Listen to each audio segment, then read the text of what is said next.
अभी न जाओ छोड़कर पुकारता चला हूँ मैं। क्या हुआ तेरा वादा, लिखे जो खत तुझे। ये एवरग्रीन गाने हैं लेजेंडरी सिंगर मोहम्मद रफ़ी के।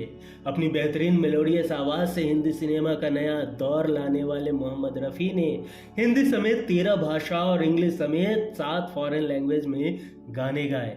देवानंद, दिलीप कुमार, शम्मी कपूर जैसे अपने ज़माने के कई दिग्गज अभिनेता को आवाज़ देकर फिल्मों में 4 चांद लगाने वाले मोहम्मद रफ़ी ठीक 42 साल पहले दुनिया से रुखसत हो गए। इनके जाने का गम खुदा को भी जरूर हुआ होगा। शायद इसी कारण इनके जनाजे पर जमकर बारिश हुई थी। इनके चाहने वालों की तादाद ऐसी कि इनके अंतिम संस्कार में 10,000 से ज़्यादा लोग पहुंचे थे। भारत सरकार ने इनके निधन पर 2 दिनों का सार्वजनिक शोक अनाउंस किया था। अपनी योगदान के लिए पद्मश्री, 6 फिल्म फेयर और नेशनल अवार्ड हासिल करने वाले मोहम्मद रफ़ी आज लेजेंडरी नाम न होते अगर 1933 में पाकिस्तान की नाई की दुकान में पंडित जीवनलाल की नज़र उस 9 साल के नाई फिक्को यानी मोहम्मद रफ़ी पर ना पड़ती। नमस्कार, आप देख रहे की मीडिया और चलिए जानते हैं रफ़ी साहब की प्रेरणादायक कहानी और इनसे जुड़े कुछ अनसुने किस्से और दिलचस्प किस्सों के बारे में। लेकिन उससे पहले अगर अभी तक आपने इस चैनल को सब्सक्राइब नहीं किया है तो प्लीज़ सब्सक्राइब कर ले। मोहम्मद रफ़ी का जन्म 24 दिसंबर 1924 को कोटला सुल्तान से अमृतसर में हुआ था। 6 भाई बहनों के परिवार में रफ़ी दूसरे सबसे बड़े भाई थे। इन्हें घर में सब प्यार से फिको बुलाया करते थे। रफ़ी एक रूढ़िवादी परिवार का हिस्सा थे जहां नाच गाना पर पाबंदी थी, लेकिन रफ़ी अलग थे। गांव की गलियों में गाना गाते हुए एक फकीर को देखकर रफ़ी ऐसे प्रभावित हुए कि रोजाना उसे सुनने का इंतजार करते। उस फकीर की नकल उतारते हुए रफ़ी साहब खुद भी रियाज किया करते थे। 9 साल की उम्र में रफ़ी का परिवार लाहौर में रहने पहुंच गया। रफ़ी को कभी पढ़ाई में दिलचस्पी नहीं थी तो उनके पिता ने उन्हें बड़े भाई के साथ खानदानी नाई की दुकान में लगा दिया। 9 साल के रफ़ी नूर मोहल्ला के भाटी गेट की दुकान पर नाई बन चुके थे। 1933 की बात है जब पंडित जीवनलाल बाल कटवाने पहुंचे। रफ़ी यहाँ काम करते हुए अमृतसर स्टाइल में वारिस शाह का हीर गुनगुना रहे थे। इस आवाज़ में एक जादू था जिसने जीवनलाल को बहुत प्रभावित किया। जीवनलाल ने रफ़ी को ऑडिशन के लिए बुलाया और जिसे उन्होंने आसानी से पार कर लिया। जीवनलाल ने ही उन्हें पंजाबी संगीत की ट्रेनिंग दी और ये गायकी में माहिर होते चले गए। रफ़ी ने अपनी संगीत शिक्षा उस्ताद अब्दुल वाहिद खान से भी ली। 1937 में रफ़ी ने महज 13 साल की उम्र में ऑल इंडिया एग्जीबिशन लाहौर में पहली पब्लिक परफॉर्मेंस दी। ये मौका उन्हें संयोग से मिला था। दरअसल वो अपने भाई के साथ ये कार्यक्रम देखने पहुंचे थे। स्टेज पर बिजली ना होने पर उस जमाने के पॉपुलर सिंगर कुंदन लाल सहगल ने जब स्टेज पर गाने से इनकार कर दिया और पब्लिक हंगामा करने लगी तो रफ़ी साहब के बड़े भाई ने आयोजकों से कहा कि मेरा भाई बहुत अच्छा गा लेता है, ये माहौल को संभाल सकता है। ऐसे में आयोजकों ने रफ़ी साहब को परफॉर्म करने के लिए कहा और फिर तो पब्लिक की चिल्लाहट तालियों की गड़गड़ाहट में बदल गई। गाना सुनने बैठे दर्शकों में केएल सहगल भी थे जिन्होंने कहा था ये लड़का एक दिन बड़ा गायक बनेगा। डायरेक्टर श्याम सुंदर की मदद से रफ़ी फिल्मों में आए। पहला गाना रहा गल बलोच फिल्म का परदेसी सोनियो ओहिरिये। लगातार गाना गाते हुए रफ़ी पाकिस्तान में खूब नाम कमा रहे थे। एक्टर और प्रोड्यूसर नज़ीर ने मोहम्मद रफ़ी को 100 रुपए और एक टिकट भेजकर बॉम्बे बुलाया। यहाँ उन्होंने 1944 की फिल्म पहले आपका गाना हिंदुस्तान के हम हैं रिकॉर्ड किया। नौशाद ने इस रिकॉर्डिंग का किस्सा सुनाते हुए बताया, देशभक्ति गाने में साउंड इफेक्ट देने के लिए सभी सिंगर्स और कोरस गाने वालों को मिलिट्री वालों के जूते पहनाए गए थे। जूतों की आवाज़ से ही साउंड क्रिएट कर रिकॉर्ड किया गया था। जब रिकॉर्डिंग पूरी हुई तो मोहम्मद रफ़ी के पैरों से खून बह रहा था, लेकिन उनके चेहरे में चमक थी। ये चमक थी अपना पहला हिंदी गाना रिकॉर्ड करने का। फिर तो 1946 में अनमोल गुड़िया, 1948 के शहीद, 1951 का दीदार, 1960 का कोहिनूर जैसी फिल्मों में बेहतरीन गाने गाते हुए रफ़ी साहब स्टार बन गए। बैजू बावरा में प्लेबैक सिंगिंग करने के बाद रफ़ी ने पीछे मुड़कर कभी नहीं देखा।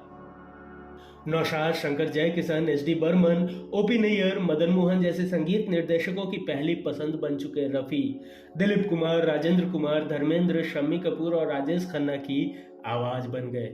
60 के दशक में रफ़ी साहब की टक्कर का कोई सिंगर नहीं था। हालांकि 1970 तक किशोर कुमार के आने से हिंदी सिनेमा के पास दो दिग्गज सिंगर्स थे। मोहम्मद रफ़ी साहब लग्जरी गाड़ियों के शौकीन थे। उन्होंने अमेरिकी इंपोर्टेड कार इम्पाला खरीदी थी। राइट हैंड ड्राइव करने वाली ये कार भारत के गिने चुने लोगों के पास ही था। रफ़ी साहब का ड्राइवर पुराना था जो राइट हैंड ड्राइविंग समझ नहीं पा रहा था। जब नया ड्राइवर ढूंढा तो पुराने वफादार ड्राइवर सुल्तान का घर कैसे चलेगा। इस चिंता में रफ़ी साहब ने उसे टैक्सी खरीद कर दी। ये टैक्सी उस जमाने में 70,000 की थी। रफ़ी साहब के उस समय की दरियादिली का नतीजा ये निकला कि सुल्तान के पास आज 12 टैक्सी है। रफ़ी साहब के बारे में एक किस्सा मशहूर है कि एक बार उन्होंने फिल्मों में गायकी से किनारा कर लिया था। दरअसल रफ़ी साहब हज से लौटे थे तो कुछ मौलवियों ने उन्हें कहा कि अब आपको गाने गाना शोभा नहीं देता। रफ़ी उनकी बात मान गए और गायकी से ध्यान हटा लिया। इस बात से उनके शुभचिंतक दुखी हो गए। फिर धीरे धीरे रफ़ी साहब को समझ आया कि गायकी से अल्लाह की इबादत में किसी तरह की परेशानी नहीं आती, इसीलिए इसे जारी रखने में कोई बुराई नहीं है। तो उन्होंने फिर से गायकी शुरू की। मुस्लिम होने के बावजूद ये जितना रमकर भजन गाते थे, सुनने वालों को मंत्रमुग्ध कर जाता था। रफ़ी साहब के मौत के बाद एक फ़कीर उनके घर पहुंचा और रफ़ी से मिलने की जिद करने लगा। जब परिवार वालों ने फ़कीर को बैठाकर वजह पूछी तो उसने बताया कि उसका घर चलाने के लिए रफ़ी साहब हर महीने कश्मीर में खर्च भेजा करते थे, लेकिन कुछ महीनों से खर्च आना बंद हो गया है।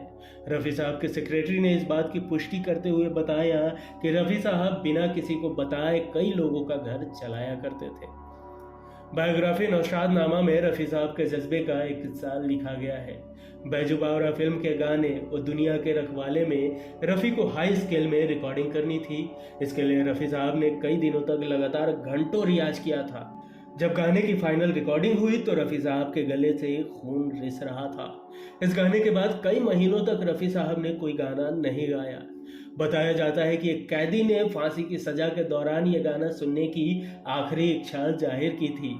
जेलर ने जेल में ही रिकॉर्डर पर यह गाना बजाया और तब फांसी दी गई। रफ़ी साहब एक शो के लिए ब्रिटेन के कोवेंट्री पहुंचे थे। यहाँ खाना रफ़ी साहब की पसंद का नहीं था तो उनका मिजाज खराब हो गया।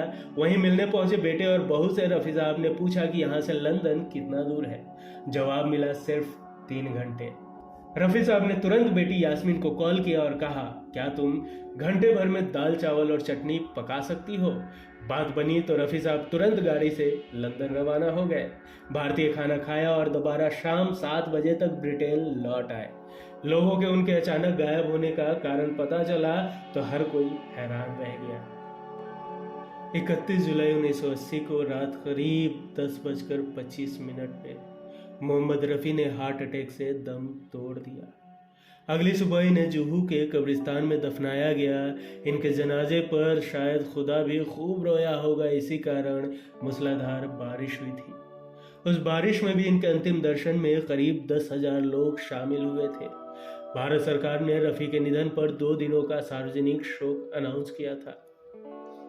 1980 की बात है। एक लग्जरी बस में ड्राइवर एक के बाद एक गाने बजा रहा था। नफरत की दुनिया छोड़ प्यार की दुनिया में खुश रहना मेरे यार, जीवन अपना वापस ले ले जीवन देने वाले। मोहम्मद रफ़ी की मृत्यु के बाद गम में डूबे कुछ लोग उनके दर्द भरे नगमे सुन रहे थे। एक शख्स चिल्लाया, बंद करो ये। जिस आदमी ने दुनिया को मोहब्बत करना सिखाया उसके जाने पर ये गाने तो मत बजाओ। ये शख्स थे रफ़ी को अपनी आवाज़ कहने वाले शम्मी कपूर। रफ़ी साहब के किस्से अभी जारी रहेंगे। आज का वीडियो आपको कैसा लगा हमें कमेंट कर ज़रूर बताएं। वीडियो पसंद आई हो तो इसे लाइक और शेयर ज़रूर कर दें। कल का एपिसोड भी मोहम्मद रफ़ी के दिलचस्प किस्सों के नाम। तब तक के लिए नमस्कार।